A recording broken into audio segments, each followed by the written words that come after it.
ओम शांति। आज बाबा की मुरली है। आज बाबा ने कहा आज की ओम शांति। आज की वाणी। आज बाबा ने कहा आज की मुरली की तारीख है साकार मुरली की 1/12/2022। मीठे बच्चे, योगेश्वर बाप आया है तुम्हें राजयोग सिखलाने। इस योग से ही तुम विक्रमाजीत बन भविष्य में विश्व महाराजा महारानी बनते हो। प्रश्न पहला, विकर्म से बचने के लिए कौन सी प्रतिज्ञा याद रखो? उत्तर, मेरा तो एक शुबाबा, दूसरा ना कोई। एक बाप से सच्चा रूहानी लव रखना है, ये प्रतिज्ञा याद रहे तो विकर्म नहीं होगा। माया देहाभिमान में लाकर उल्टा कर्म कराती है। बाबा उस्ताद है, उसे याद कर माया से पूरी विद्या करो तो हार नहीं हो सकती।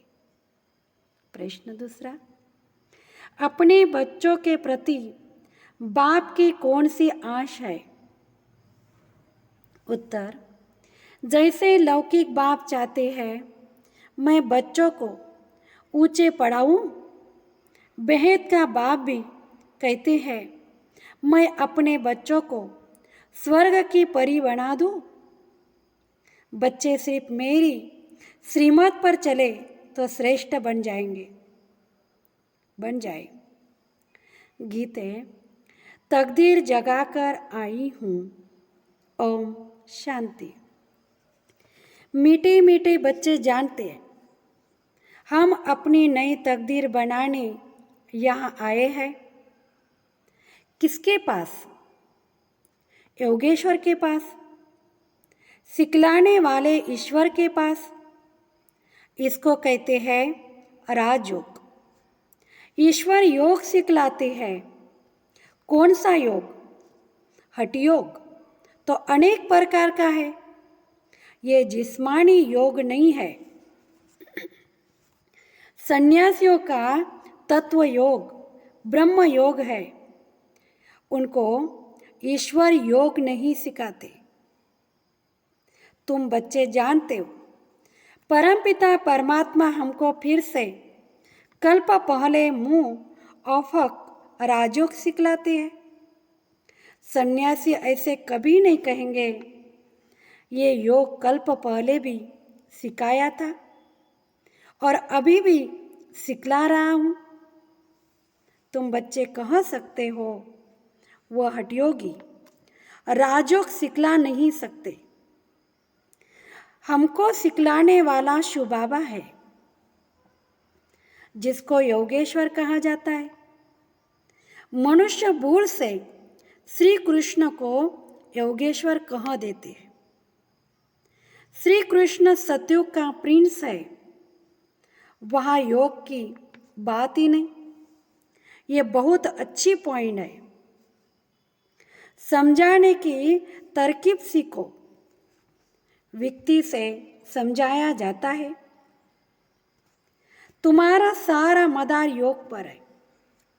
जितना योग में रहेंगे उतना विक्रमाजीत बनेंगे। भारत का प्राचीन योग बहुत गाया हुआ है। ये राजयोग परमपिता परमात्मा के सिवाय कोई सिखला न सके, इसीलिए इनका नाम योगेश्वर है। ईश्वरी राजयोग सिखलाते हैं। किसी के लिए राजयोग सिखलाते हैं? क्या भारत को राजा ही देते हैं? नहीं, सिर्फ भारत की बात नहीं, तुम बच्चों को सारे विश्व का मालक बनाने के लिए राजयोग सिखलाते हैं। एम ऑब्जेक्ट क्लियर है। भले राजाई कोई टुकड़े पर करेंगे, विश्व में तो नहीं करेंगे, परंतु कहने में आता है विश्व का मालक। तुम बच्चे जानते हो, नई दुनिया के लिए हम तकदीर बनाकर आए हैं। सारी विश्व नई बन जाती है। कैपिटल भारत है, तुम्हारे नए विश्व में भी कैपिटल दिल्ली होगी। उनका नाम गाया हुआ है, परिस्थान। तुम हो ज्ञान की परिया। ज्ञान सागर में गोता खाकर मनुष्य से बदल स्वर्ग की परिया बन जाती हो। ये मान सरोवर है ना? कहते हैं वहाँ स्नान करने से मनुष्य परी बन जाती है। तुम यहाँ आए हो स्वर्ग की परिया बनने के लिए। तुम बादशाही लेते हो, तुम्हारे पास जेवर आदि ढेर होंगे।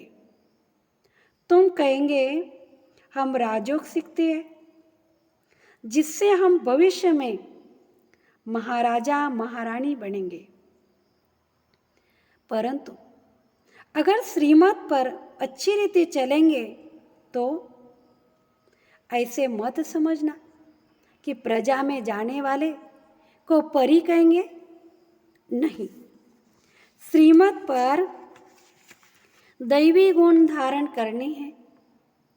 लौकिक बाप का बच्चों में मोह होता है, तो कहती है बच्चों को ऊंचा पढ़ाऊं। ये बाप भी कहता है इन्हों को एकदम स्वर्ग की परी बना दो। श्रीमत पर जितना चलेंगे उतना श्रेष्ठ बनेंगे। कोई भी तकलीफ नहीं है। साहूकारों को सुनने की फुर्सत नहीं मिलती, सिर्फ गरीबों को फुर्सत मिलती है। तुम्हारी जितनी फुर्सत किसी को नहीं है। जिनको लपड़े ज्यादा है उनका योग लग नहीं सकता। आज बाबा बच्ची से पूछ रहा था कि तुम जानती हो कि हम किसके रथ की सेवा कर रहे हैं? घोड़े की संभाल करने वाला समझेगा कि हम फलाने साहब के घोड़े की संभाल कर रहे हैं। तुम भी जानते हो ये किसी का रथ है। अगर शिव बाबा को याद कर तुम इस रथ की सेवा करो तो तुम बहुतों से अच्छा पद पा सकते हो। ये हुआ रथ। याद तो शिव बाबा को करना है। ये भी याद रहे तो बेड़ा पार हो सकता है। बाबा कहाँ के लिए राजयोग सिखलाते हैं? भविष्य नई दुनिया के लिए, और सिखाते हैं संगम पर। श्री कृष्ण कैसे राजयोग सिखाएंगे? वह तो सतयुगी राजाई में था, परंतु वह राजाई किसने स्थापन की?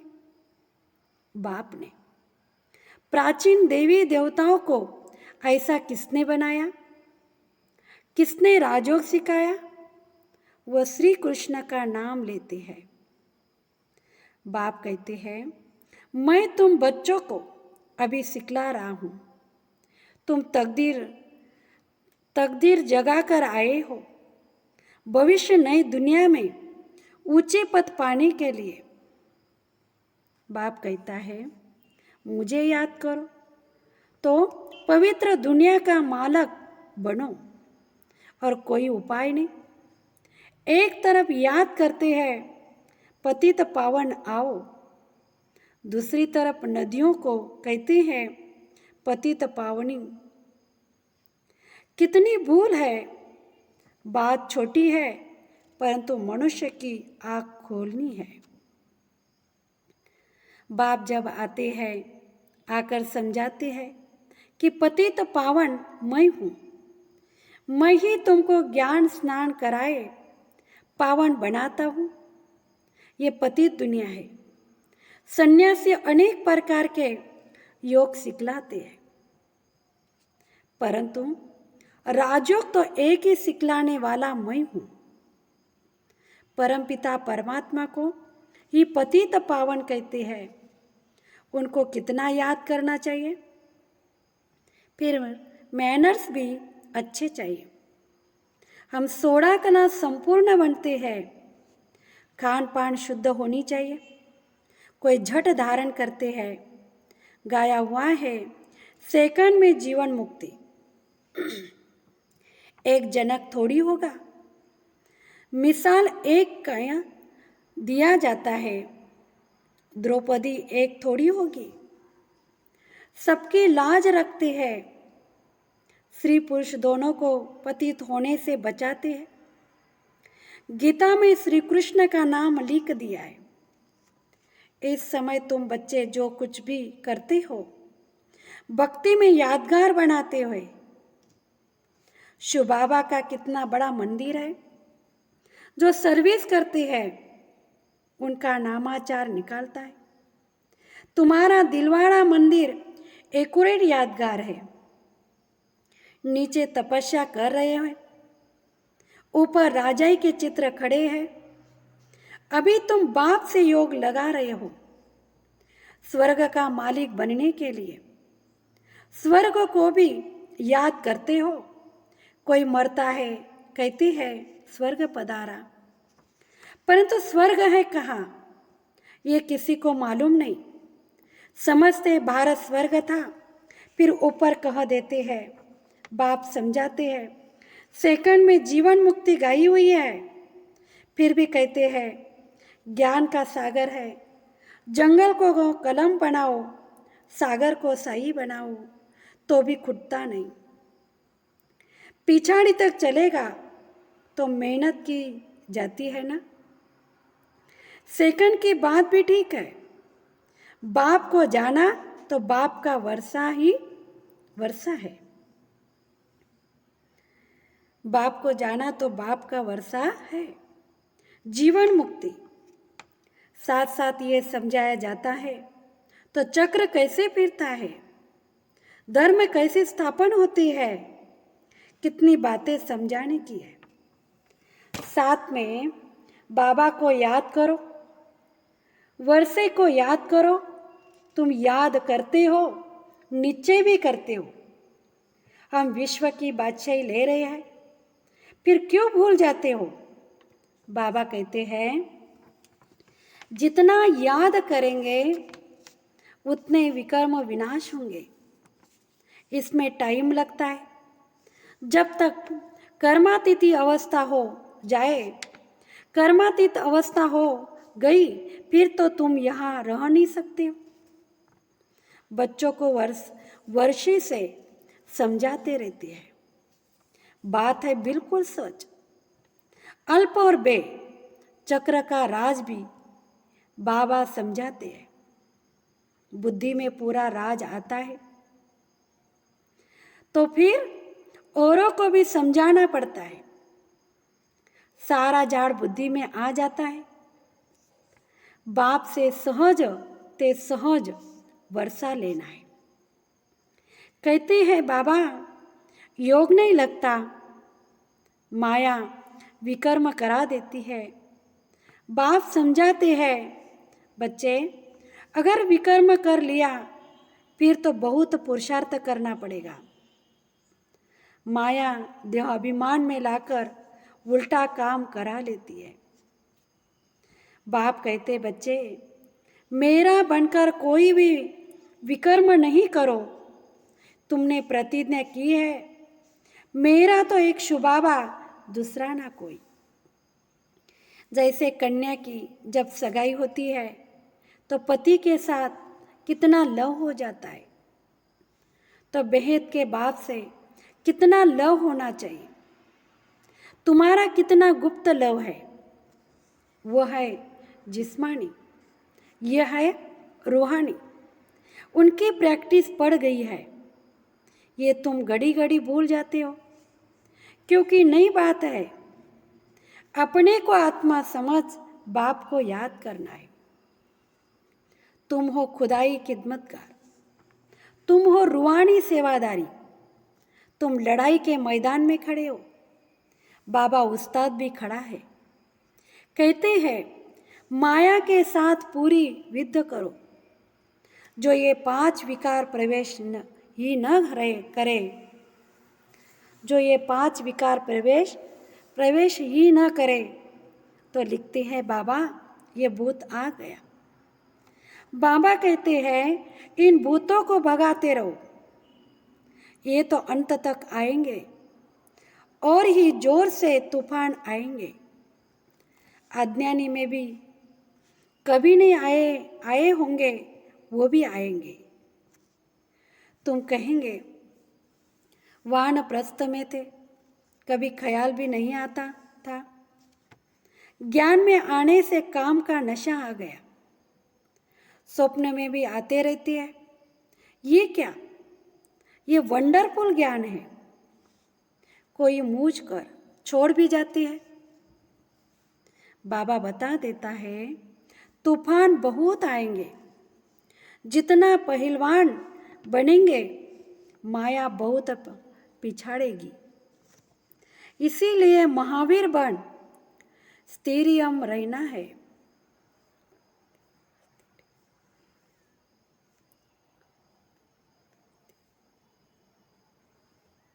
बाबा की याद में रहना है, कर्म नहीं आना है, कर्म में नहीं आना है। कर्म में आने से विकर्म बन जाते। बहुत पुरुषार्थ करना है, खराब आदतें निकालनी है। अविनाशी सर्जन जानते, ये बाबा भी जानते हैं। माया के अनेक प्रकार के विघ्न पड़ते हैं। यहाँ बहुत शुद्ध बनना है। चाहते हो हम सूर्यवंशी बने तो लायक बनना पड़े। यही है राजयोग, प्रजायोग नहीं। तो पुरुषार्थ कर राजाई लेनी चाहिए। तुम युक्ति से गुप्त रीति से कहाँ भी जा सकते हो। बोलो, हमको बताओ, हम किसी को याद करें जो हम दुख से छूट जाए। भला कहते हैं भारत का प्राचीन योग, वो क्या है? आप हमको राजयोग सिखला सकते हो जो हम राजा बने? ऐसी ऐसी बातें करते ज्ञान में ले आना चाहिए। तुम ऐसी पहलवानी दिखाओ जो एक ही बात से उनकी बुद्धि ढीली हो जाए। युक्ति वाले चाहिए। तब बाबा पूछते हैं इतनी सर्विस एबल बने हो, बहुत संभाल रखनी पड़ती है। दुनिया इस समय बहुत गंदी है। ये भी एक कहानी है। द्रौपदी के पिछाड़ी किचक लगे। इसीलिए बाबा कहते हैं बहुत खबरदार रहना। मूल बात है राजयोग की। किसी को भी ये समझाओ कि राजयोग सिखलाया बाप ने, नाम डाला बच्चे का। दूसरी ये बातें सिद्ध करो कि गीता का भगवान शिव है, जिससे स्वर्ग का वर्षा मिलता है। समझाने की व्यक्ति चाहिए। तुम्हारी सर्विस है रूहानी, वह सोशल सर्विस भी जिस्मानी करते हैं। वह है जिस्मानी सोसाइटी, यह है रूहानी सोसाइटी। रूहों को इंजेक्शन लगाता है, तभी कहते हैं ज्ञान अंजन सद्गुरु ने दिया। अब आत्मा की ज्योत बुझी हुई है। मनुष्य जब मरते हैं तो दिवा जलाते हैं, समझते हैं आत्मा अंधेरे में जाएगी।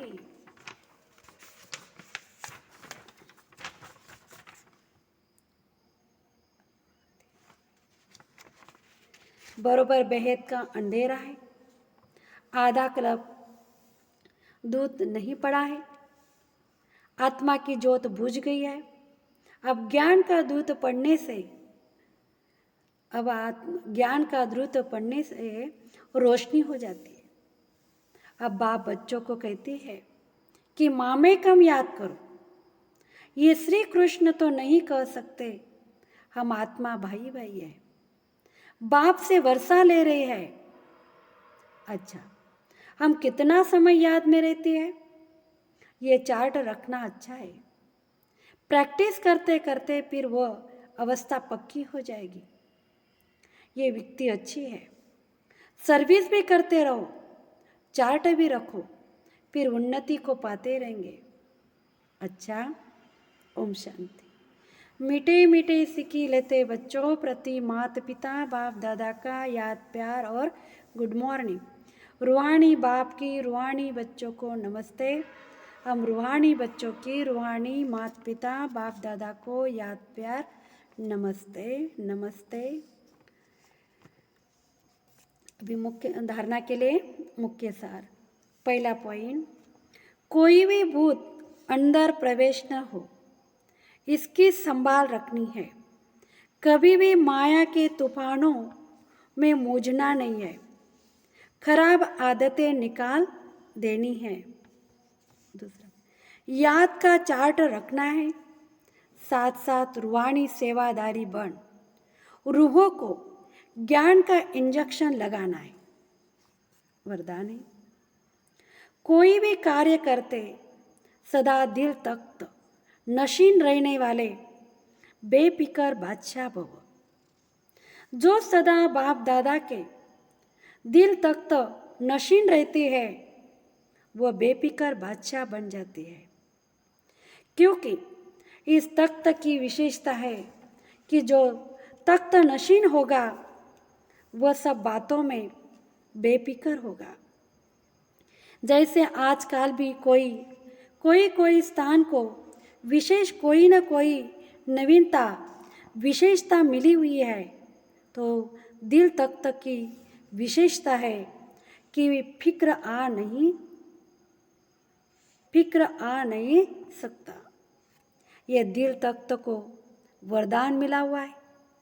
इसीलिए कोई भी कार्य करते सदा दिल तख्त नशीन रहो। स्लोगन है, नंबर आगे लेना है तो स्नेह और सहयोग के साथ शक्ति रूप धारण करो। अच्छा,